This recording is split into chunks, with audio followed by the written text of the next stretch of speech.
अल्हम्दुलिल्लाहि रब्बिल आलमीन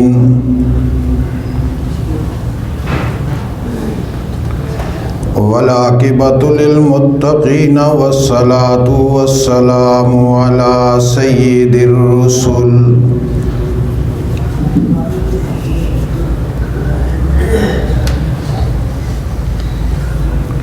वस्सलातु वस्सलामु अला सय्यिदिर रुसुलि व खातमिन नबीन व अला आलिहि व अस्हाबिहि अत्तय्यिबीन अत्ताहिरीन ला सियमा अलल खुलफाइर राशिदीन अल महदीन वलानतुल्लाहि अला आदाइहिम व आदाइल इस्लामी वल मुस्लिमीन अम्मा बादु अऊज़ु बिल्लाहि मिनश शैतानिर रजीम बिस्मिल्लाहिर रहमानिर रहीम हुवल्लज़ी बअस फिल उम्मिय्यीन रसूलन मिनहुम यतलू अलैहिम आयातिही व युज़क्कीहिम व युअल्लिमुहुमुल किताब वल हिकमा व इन कानू मिन क़ब्लु लफ़ी ज़लालिम मुबीन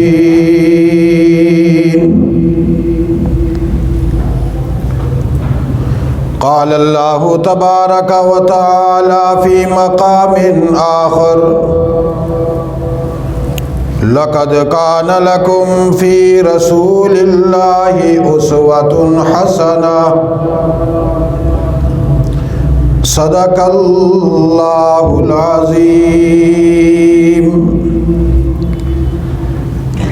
अल्लाहुम्मा सल्लि अला सय्यिदिना व मौलाना मुहम्मद व अला आलि सय्यिदिना व मौलाना मुहम्मद व बारिक व सल्लिम व सल्लि अलैहि सलातन दाइमन अबदन अबदा अला हबीबिका खैरिल खल्क़ि कुल्लिहिम हुवल हबीबुल्लज़ी तुरजा शफ़ाअतुहु लिकुल्लि हौलिम मिनल अहवालि मुक़तहिमीन।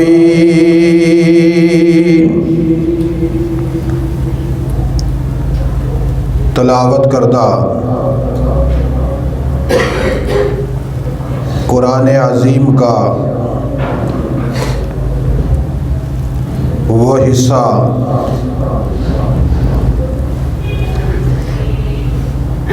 जिसकी असास पर इमामुल अंबिया सल्लल्लाहु अलैहि वसल्लम की सीरत तय्यबा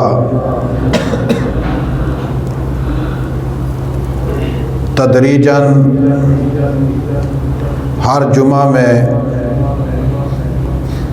तालीम और तरबियत की गरज से आप हज़रात के सामने बयान की जाती है।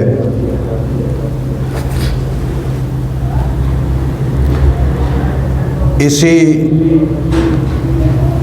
तसलसल के तनाजुर में जिहाद बिल अमल की गुफ्तगू चल रही थी।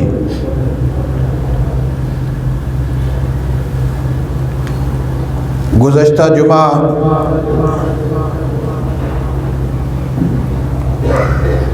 सैयदना अनस रज़ी अल्लाह ताला अन्हु की वालदा की बयान करदा रवायत का पहला हिस्सा क़द्र इख्तिसार के साथ आप हज़रात के सामने बयान हुआ था, जिसमें उन्होंने अल्लाह के रसूल सल्लल्लाहु अलैहि वसल्लम से दरख्वास्त की कि मुझे वसीयत फरमा दें, और अल्लाह के रसूल सल्लल्लाहु अलैहि वसल्लम ने उन्हें जो 3 वसीयतें फरमाई, उनमें से पहली वसीयत के हवाला से गुज़श्ता जुमा चंद मारूज़ात आप हज़रात के सामने रखी गई,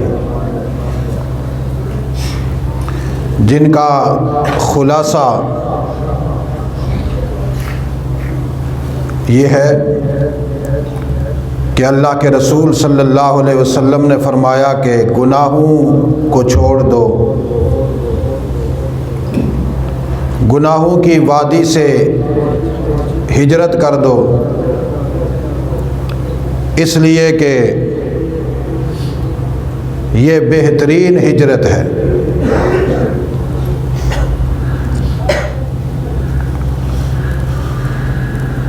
गुनाहों का छोड़ना और उस पर नदामत का इजहार करना, इस हवाले से कुछ गुफ्तगू हो गई थी।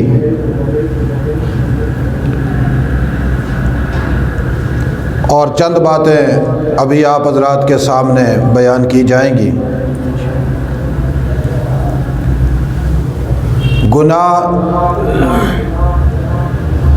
इंसानी ज़िंदगी को खा जाता है,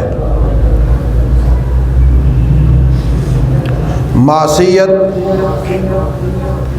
इंसानी माशरे को तबाह व बर्बाद कर देती है। गुनाह वो मूज़ी मर्ज़ है कि जिस इंसान को ये मर्ज़ लग जाए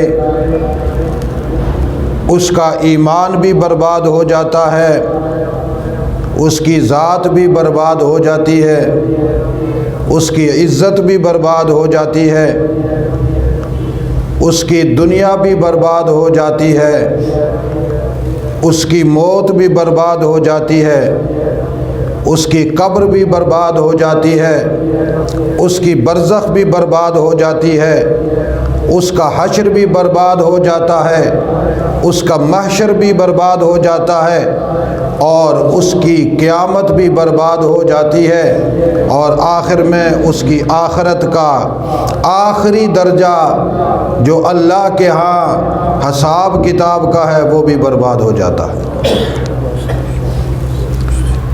इसीलिए अल्लाह के रसूल सल्लल्लाहु अलैहि वसल्लम ने फरमाया, अल मुहाजिरु मन हजरा मा नहल्लाहु अन्हु। अगर आपने मुहाजिरीन नहीं देखे तो आप उस शख्स को देख लो जो अल्लाह की मना की हुई चीज़ों को छोड़कर ज़िंदगी गुजार रहा है। असल मुहाजिर ये है।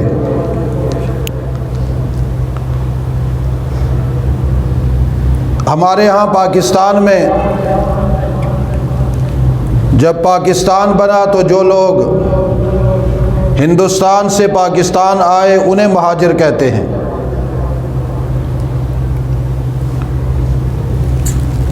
या अफ़गानिस्तान पे जब यलगार हुई, अफ़गानिस्तान से जो लोग पाकिस्तान मुंतकिल हुए उन्हें मुहाजिर कहते हैं। अपनी अपनी हैसियत से वो भी मुहाजिर हैं, ये भी मुहाजिर हैं। लेकिन अल्लाह के रसूल सल्लल्लाहु अलैहि वसल्लम ने फरमाया कि इस माशरे में जहाँ पर हिजरत वतनी ना हो, वहाँ पर अगर किसी सही मुहाजिर को आप देखना चाहते हैं, कामिल मुहाजिर को देखना चाहते हैं कि जिस पर मुहाजिर का सही इतलाक होता है, वो मुहाजिर वो है कि जिसके दामन में गुनाह नहीं, अल्लाह के बयान करदा अहकामों पर अमल है।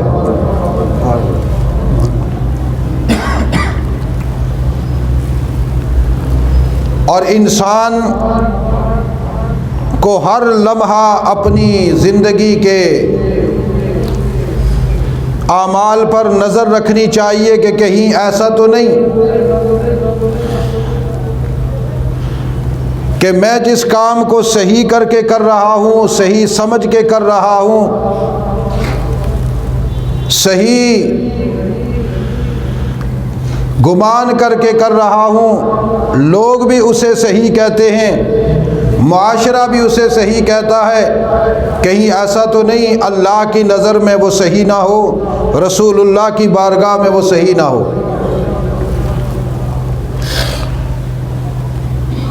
और ये बात भी ज़रा अच्छी तरह जहन में बिठा लें, सही और गलत का तसव्वुर वो नहीं जो इंसानी अक्ल पेश करे, सही और गलत का मेयार वो नहीं जो इंसानी माशरा पेश करे। सही और गलत उसे नहीं कहते कि जिसको लोग सही कहें तो वो सही होगा, लोग गलत कहें तो वो गलत होगा। सही और गलत का मेयार मुहम्मदुर रसूलुल्लाह सल्लल्लाहु अलैहि वसल्लम की शरीयत, दीन और आपकी सीरत व किरदार है। शरीयत के उसूल जिसको गलत कहेंगे वो गलत होगा, शरीयत के कानून जिसको मासियत कहेंगे वो मासियत होगी, जिसको इस्यान कहेंगे वो इस्यान होगा, जिसको फिस्क कहेंगे वो फिस्क होगा, जिसको ख़ता कहेंगे वो ख़ता होगा, जिसको ज़म्ब कहेंगे वो ज़म्ब होगा। इसीलिए अल्लाह के रसूल सल्लल्लाहु अलैहि वसल्लम ने एक हदीस में बड़े जामे अंदाज में मुझे और आपको समझाया। अल्लाह के रसूल सल्लल्लाहु अलैहि वसल्लम ने फरमाया, मेरी उम्मत के सारे लोग माफ़ हो जाएंगे, कुल्लु उम्मती मुआफ़न, सारे के सारे मेरी उम्मत के गुनहगार माफ़ हो जाएंगे, अल्लाह उनको माफ़ी दे देंगे। लेकिन उस इंसान को अल्लाह माफ़ नहीं करेंगे जो अलल ऐलान गुनाह करेगा। मुजाहिर को अल्लाह माफ़ नहीं करेंगे, जहरन, ऐलानन, ज़ाहिरन गुनाह पर जमा रहे और वो गुनाह करता रहे, कल उसको उम्मीद ये हो कि अल्लाह माफ़ कर फरमा देंगे। रसूलुल्लाह ने फरमाया इस आदमी को अल्लाह माफ़ नहीं करेंगे।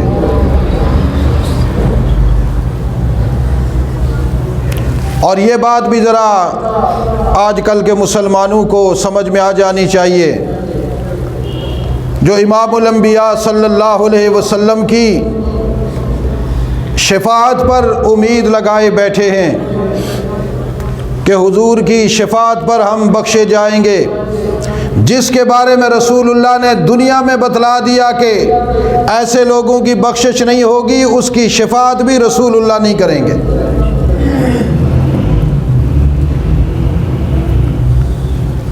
और वो गुनाह जो उम्मत अलल ऐलान कर रही है,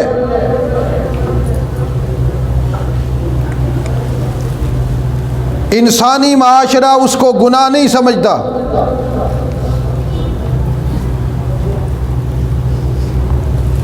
वो गुनाह जो उम्मत अलल ऐलान सही समझ कर रही है, माशरा उसको ऐब नहीं समझता।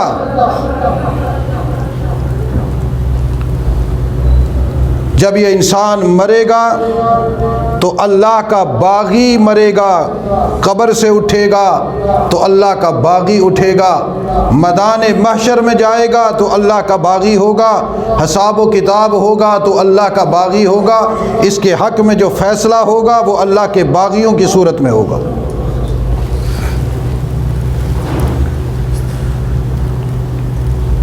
इसलिए मेरे अज़ीज़ दोस्तों, ये जो मैं बुनियादी बात समझा रहा हूँ कि गलत, गुनाह, मासियत, नाफरमानी, फिस्क व फजूर वो नहीं जिसको माशरा गुनाह कहे, वो है जो रसूलुल्लाह सल्लल्लाहु अलैहि वसल्लम के दीन ने और शरीयत ने बयान किया है।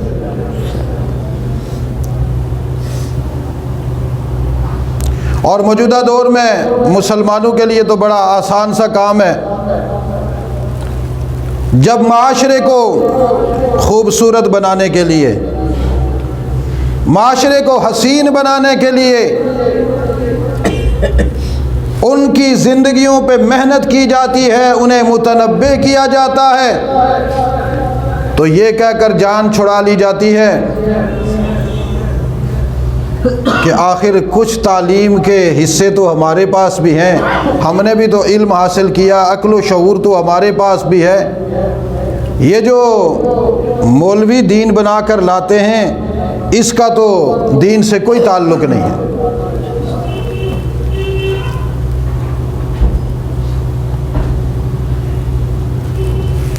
इसीलिए बाज़ हमारे मुसलमान वो बाकायदा दूसरों को कहते हैं, तू तो है ही बेवकूफ़, मौलवियों की बातों में आ जाता है। हमें देखना, हम अपनी अक्ल इस्तेमाल करते हैं, अपनी अक्ल भी इस्तेमाल किया करो, इतने बेवकूफ़ ना बनो। क्यों? इसलिए कि ये जो मौलवी जो कुछ बयान करते हैं, ये तो अपनी तरफ से बयान करते हैं। हुजूर का दीन इतना सख्त नहीं है।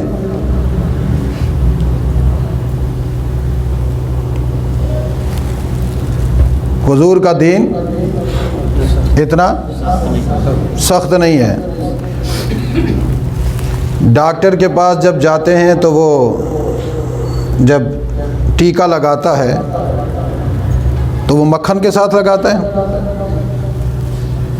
बोलो, शक्ति के साथ नहीं, मक्खन के साथ लगाता है, देसी घी के साथ लगाता है।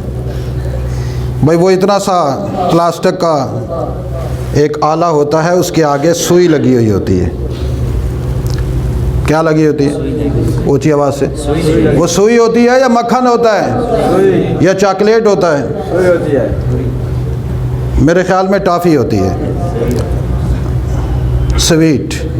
वो गोश्त में घुसाता है,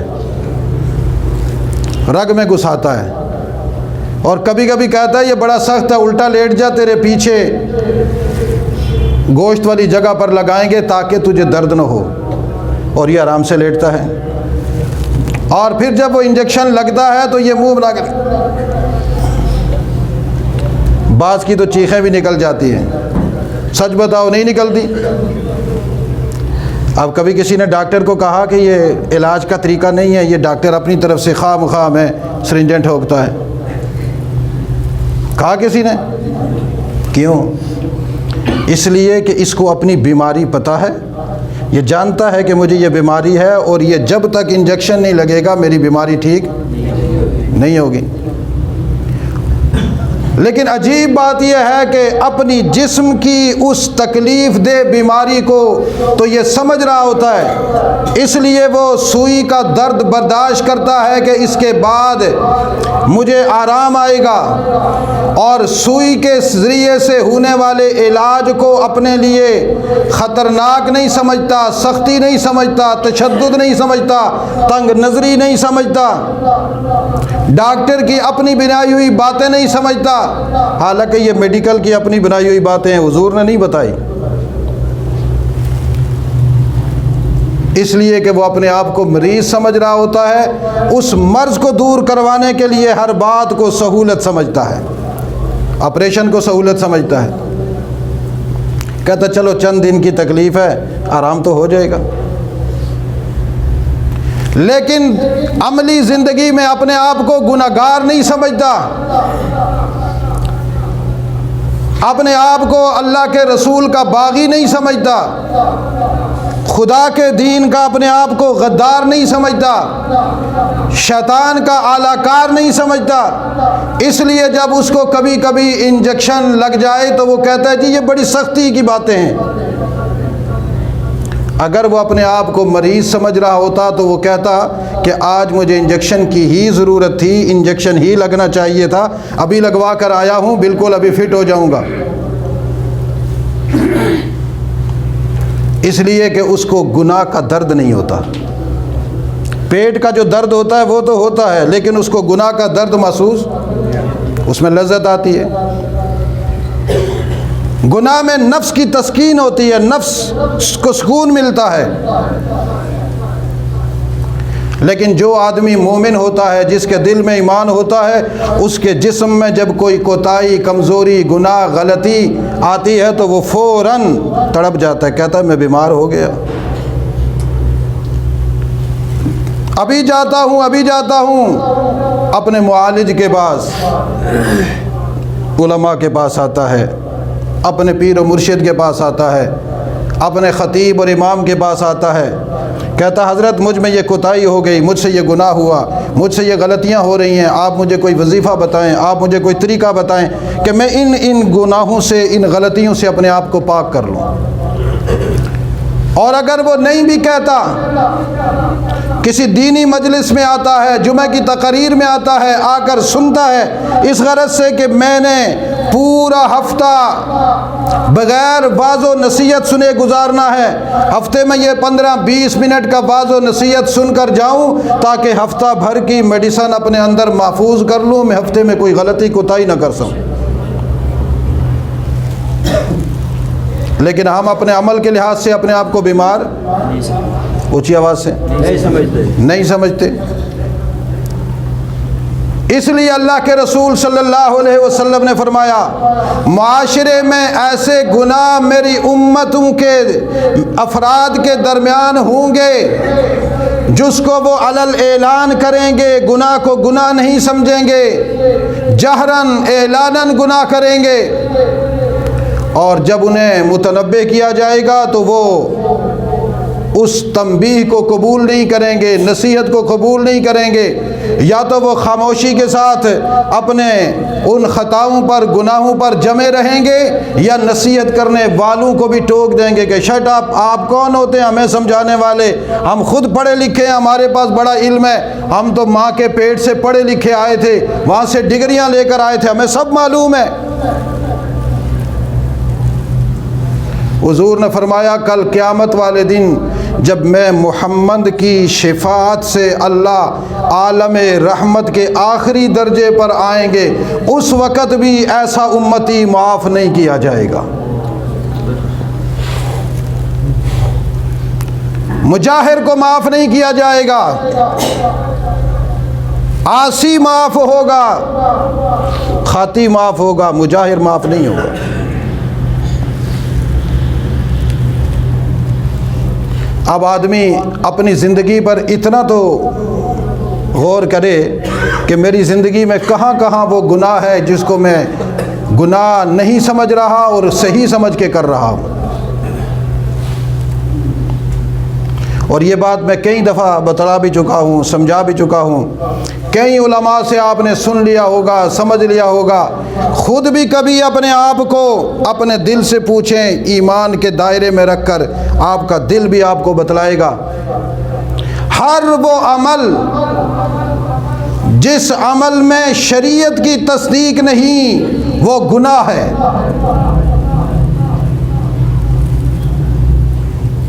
जिस पर रसूलुल्लाह का अमल नहीं, वो गुनाह है।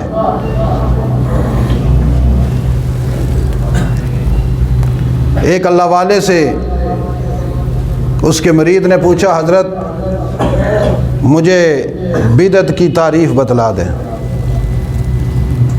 क्या सवाल किया? बिदअत की तारीफ़। मुझे बिदअत की तारीफ़ बता दें। तो उन बुज़ुर्गों ने कहा, तर्क सुन्नत। क्या कहा? ऊंची आवाज़ से और ऊंची आवाज़ से। सुन्नत का छोड़ना। इधर सुन्नत छोड़ी, इसके मुतबादिल जो अमल बंदा करता है वो बिदअत होती है।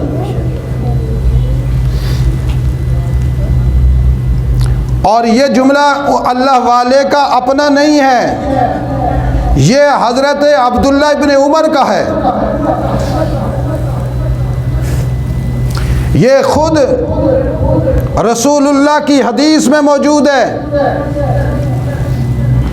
जब एक सुन्नत छोड़ी जाती है तो उसके मुकाबले में जो दूसरा अमल वजूद में आता है वही अमल तो बिदअत होता है। उसकी वजह से सुन्नत मतरूक होती है, सुन्नत छूट जाती है, सुन्नत मदफून होती है, सुन्नत दफन हो जाती है, सुन्नत गायब हो जाती है, सुन्नत की हकीकत दिलों से उठ जाती है। गोया कि इस अमल को वजूद में लाने वाला इंसान रसूलुल्लाह के तरीके को मिटाने वाला है।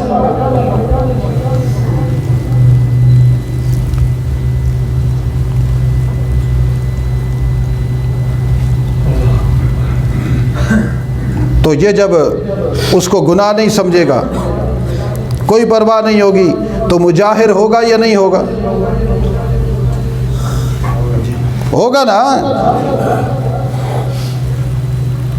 जब वो मुजाहिर होगा, अलल ऐलान गुनाह करने वाला होगा, तो नतीजा ये होगा कि वो अपने कलमे के सहारे पे बैठा होगा, मेरा कलमा मुझे बचाएगा।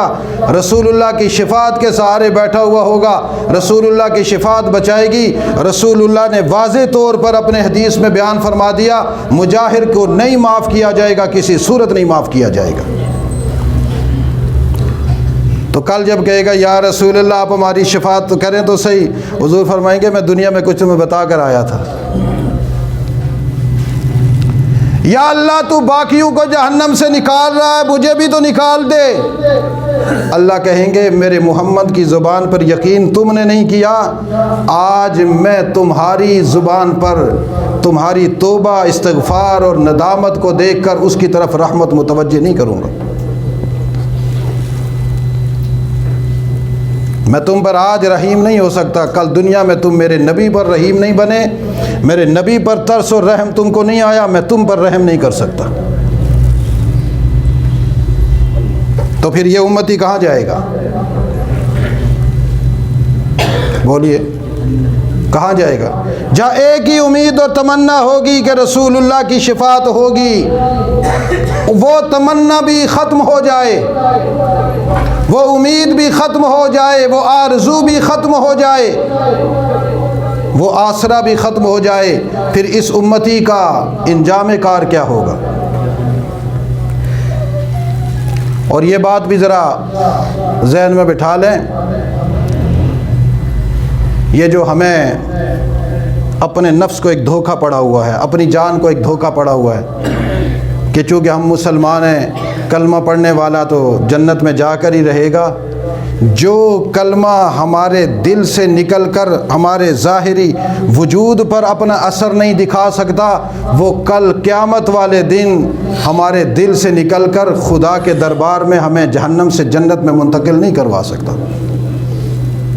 इस कलमे में ताकत ही नहीं है। जो कलमा हमने पढ़ा उसमें इतनी ताकत नहीं है। जिस कलमे में ये ताकत है वो कलमा वो है जो ईमान वाला पढ़ता है, कि उसकी ज़ुबान पर इजहार कलमा आता है, जो ही इजहार कलमा करता है फ़ौरन उसका वजूद उस कलमे की सीरत और किरदार को, उस अमल को अपने जिस्म में कबूल करके आज़ा व जवारिह से आमाल को ज़ाहिर करके बाकायदा मुसलमान नौइयत का इंसान बनाकर पेश करता है। ये तो हमारे दिल में है ही नहीं, ज़ुबान की अगली नोक पर है। ये तो सिर्फ हम उस वक़्त पढ़ते हैं जब ज़लज़ला आता है, ज़मीन कंपती है तो ला इलाहा। अगर ला इलाहा पे से पहले ही ज़लज़ला रुक जाए तो कलमा भी वहीं रुक जाता है। दूसरा उस वक़्त पढ़ते हैं जब जनाजा जा रहा होता है तो उस वक़्त साथ डांस भी कर रहे होते हैं और ला इलाहा इल्लल्लाह, कल वो पढ़ भी क्या रहे होते हैं जो पता ही नहीं क्या पढ़ रहे होते हैं। ए कलमा मरन एले कम आसिए, केड़ा कलमा? ला इलाहा इल्लल्लाह। ए लेला कोई कलमा है? ए लेला अलियाज़ु बिल्लाह अलहा। अल्फाज पे गौर करो, कुफ्र हो जाता है। अब ज़रा सारी ऊंची आवाज़ से कलमा पढ़ो। ला इलाहा इल्लल्लाह। कायनात के लोगों गवाह हो जाओ, ज़मीन व आसमां गवाह हो जाए, अर्श और फर्श गवाह हो जाए, ज़र्रा ज़र्रा कायनात का गवाह हो जाए। हमने ऐलान कर दिया है हमारा माबूद बरहक सिर्फ एक अल्लाह है, उसके अलावा कोई भी नहीं है। ला इलाहा, सारी दुनिया इलाह माने किसी और को, हमने इलाह माना है तो सिर्फ अल्लाह को माना है। अब वो जो ए लेला होगा वो यहाँ से यहाँ ज़ुबान तक, और इसके बाद जिस्म पे तो आता नहीं है। और अगर आप इजाज़त दें तो मैं इसकी एक मिसाल देकर बात ख़त्म करता हूँ। नाराज़ तो नहीं होंगे? जिनकी बीवियाँ सख्त हैं वो बिल्कुल ना नाराज़ होना। बेशक मेरी मस्जिद में जगह है, यहाँ ही सो जाना, घर ना जाना, लेकिन आज जुर्रत करनी होगी।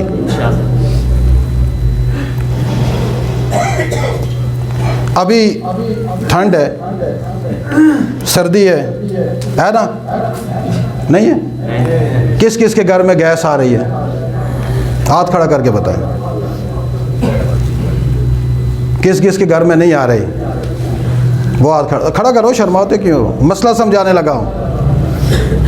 अच्छा, कौन कौन से हैं कि जिनके घरों में वो शीटू लगा हुआ है उससे आती है? कंप्रेसर। वो शीटू में उसलिए से कहता हूँ वो शैतान है। हर घर में तकरीबन वो लगा हुआ है, कंप्रेसर लगाकर गैस खींच रहे होते हैं। ये क्या है? इधर से ये खींचता है, दूसरे की गैस गायब, और फिर इस खाने पर पानी गर्म करके, इस आग पर पानी गर्म करके तहज्जुद पढ़ रहा होता है।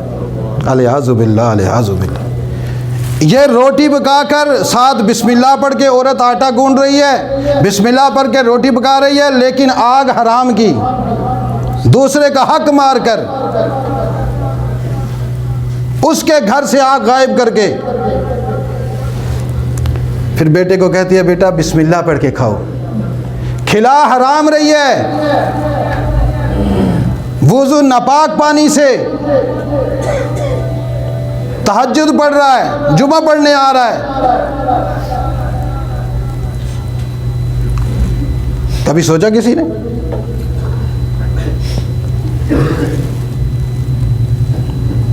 क्योंकि हम इसको जुर्म नहीं समझते, ये गुनाह नहीं है। हम कहते हैं जी हमारा हक है, नहीं आ रही क्या करें, खींच के लाओ। ये खींच के लाने की आदत हमें पड़ी हुई है। और बाद लोग आगे से दलाइल देते हैं, नहीं चूंकि ऐसा वैसा। याद रखो, तजर्बा करके देख लो, अगर आप अपने घर में लगाएंगे, ऊपर वाले लगाएंगे, नीचे वालों की गैस गायब, नीचे वाले लगाएंगे, साथ वालों की गैस गायब। दूसरे के घर का चूल्हा बुझाकर अपने घर में रोटी पकाना किस नबी ने तुम्हें इजाज़त दी है? किस अखलाकियात के कानून ने मुसलमान को यह इजाज़त दी है? और फिर अपने आप को हम इतना बड़ा मुसलमान समझ लें। नहीं आती ना आए, लकड़ियाँ जला लो, सिलेंडर भर के रख लो। अगर 2 महीने 1.5 महीने में ये 15-20 दिन महीने की बात होती है, एक सिलेंडर फालतू लग गया, 3000 फालतू आ गया तो क्या हुआ? ईमान तो नहीं जाएगा ना, हराम तो नहीं खाया।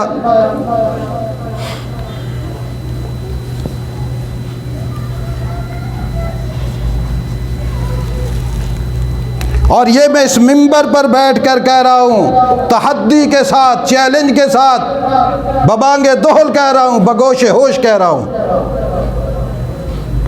जो आदमी अपने घर में कंप्रेसर लगाकर खाना पका रहा है, उसका खाना हराम है, वो बच्चों को हराम खिला रहा है, उससे जो पानी गर्म कर रहा है उसकी नमाज हराम पानी से हो रही है। अपनी बीवियों को बतलाओ, नहीं है तो कम से कम मेरे दर्स में कभी भेज दिया करो, औरतों की मैं तरबियत सही करता हूँ। एक जगह मैं दर्स पे गया, औरतों को मैंने बताया, मैंने कहा जो औरत अपने शोहर का नाम लेकर उसको बुलाती है, अल्लाह के दरबार में खिंजीर से बदतर शक्ल में पेश होगी। खालिद ये उठाओ ना, कि मेरा बैग उठा लो, जब से तेरे घर में आई हूँ तो तबाह कर, कुछ भी मिला ही नहीं। भाई तुम्हारा शोहर है तो नाम तो खालिद ही है ना, क्या करें। जब मैंने ये बताया तो बयान के बाद एक मोहतरमा थी, कहने लगी कि औरतें आपसे मिलना चाहती हैं। मैंने कहा जल्दी मिलाओ, आज के बाद इंशाल्लाह नहीं मिलेंगी। कहती हैं आपने जो मसला बताया, हमने तो सारी ज़िंदगी हो गई यही सुना है कि शोहर को नाम के साथ हम पुकारती आई हैं। मैंने कहा आज मसला सुन लिया? कहते सुन लिया। मैंने कहा तो फिर अच्छा लगा या बुरा? कहती हैं हमें आज पता चला इतनी बड़ी बेहयाई है कि शोहर का नाम लेकर पुकारना। अल्लाह हमारे ये गुनाह को माफ़ कर देगा। मैंने कहा जब तुम्हें पता चल गया, आज के बाद नाम लिया तो फिर माफ़ी नहीं होगी। और आज के बाद अगर कहा ना मेरे सरताज, मेरे मोहतरम, मेरे बेटे के अब्बू, मेरी सास के प्यारे बेटे, फिर कोई बात नहीं, लेकिन नाम नहीं लेना। अल्हम्दुलिल्लाह। मैंने कहा अब तुम कितनी हो? कुछ 17-18 थी। मैंने कहा अब आगे हर एक औरत 2-2 औरतें बनाए, क्या आज के बाद शोहरों का एहतराम करेंगे? इसलिए मैं ये कहता हूँ कि औरतों की तरबियत मैं अच्छी तरह कर लेता हूँ अल्हम्दुलिल्लाह। अपने घरों में ये बाग, जिसके घर में लगा उतार दे जाकर, नहीं हराम खाते हम, सिलेंडर ले आएंगे, छत पर लकड़ियाँ जला लेंगे, कुछ भी नहीं होता। बिजली मौजूद है तो तपने के लिए थोड़ा सा वो हीटर वो लगा दो, बिजली वाला लगा दो, कोई हरज है? बोलो सारे नहीं। हाँ, इसलिए मैंने ये बात आपको बतलाई कि अलल ऐलान गुनाह करने वाला और गुनाह को गुनाह न समझने वाला अल्लाह के दरबार में कभी भी माफ़ी का हकदार नहीं होगा, वो पक्का जहन्नम में जाएगा। अल्लाह ताला हमें गुनाहों से महफूज फरमाए। लक़द यस्सरनल क़ुरआन लिज़्ज़िक्रि फ़हल मिन